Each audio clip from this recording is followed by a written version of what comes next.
Good afternoon mga ka-farmers. Nagpaano na ako, traktor na dito sa taniman ko ng palay na Ngayon tataniman ko naman ng ng kamote na traktor na. Kaso tuyo na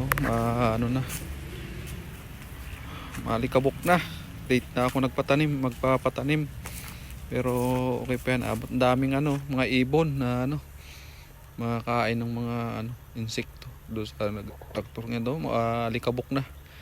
Kaya yan, pataniman ko ng kamuti yan ngayong habagay yung kamuti naman 3 months lang yan yung kamuti. Kaya abot pa yan April, May, mag-harvest na ako dyan ng kamuti pag taniman ko na ngayong January. Kaya late na, kulang kasi sa budget, kaya na late na pag tinamaki sa mga gilid ko, mga katabi ko, mga magaganda na yung kamuti nila, tubo na. Kaya yun, update ko kayo mga ka-farmers.